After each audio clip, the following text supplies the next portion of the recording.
order. We have seen when we have implemented these measures, we have seen a reduction in mortality. We have seen a reduction of admissions to the hospital. So they work. Dr. Muqdad expects these projections to change over the next week, factoring in that Governor Ivey's order of closing non-essential businesses. He says that does not change, though, the need for a statewide stay-at-home order. Well, right now it's too early to know if people following guidelines is contributing to new numbers from UAB, but it does offer a little hope on the fight against coronavirus. The hospital is now treating 52 COVID-19 patients. That's the same number as the last 3 days and down from last week's high of 62 patients.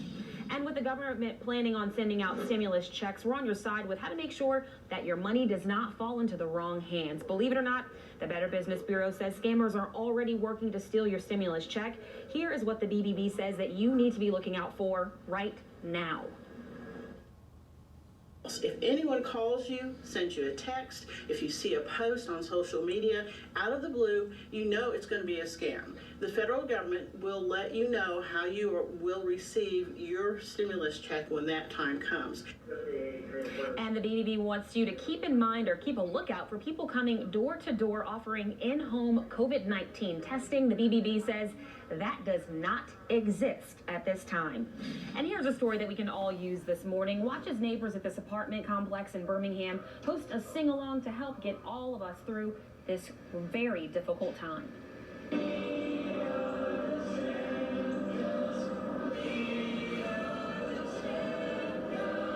And that's residents at the Terrace and the Southridge apartments, and they wanted to lighten the mood with a rendition of Queen's "We Are the Champions" from their apartment balconies yesterday. The apartment manager says that we all need more moments just like this.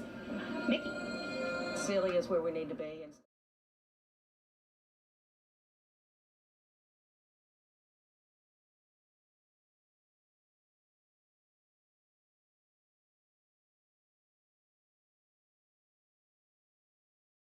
In Italy, which shows their nationwide lockdown is reducing the spread.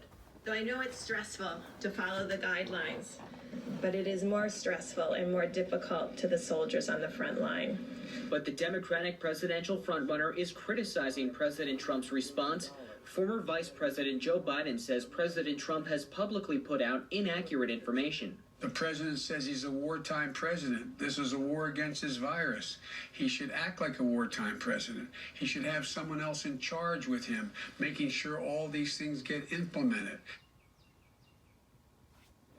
Well, Dr. Fauci says over the next couple of weeks, the number of cases and deaths will increase, but he says that should not discourage people because safety efforts are working.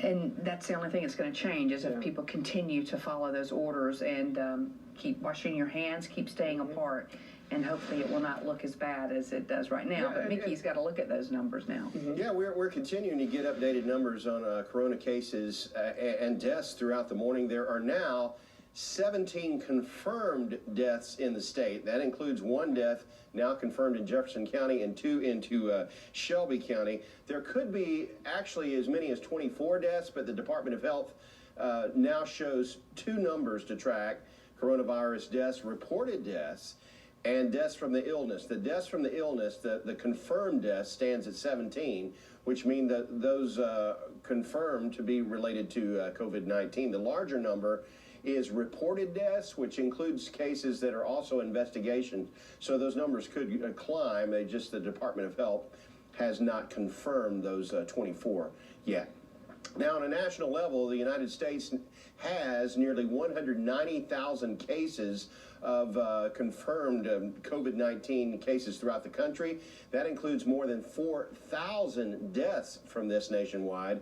More than 7,000 people, though, have recovered from the disease. Well, we've got a beautiful day to be outside. It's been a little bit chilly this morning. Matt, that was quite a cold front that came.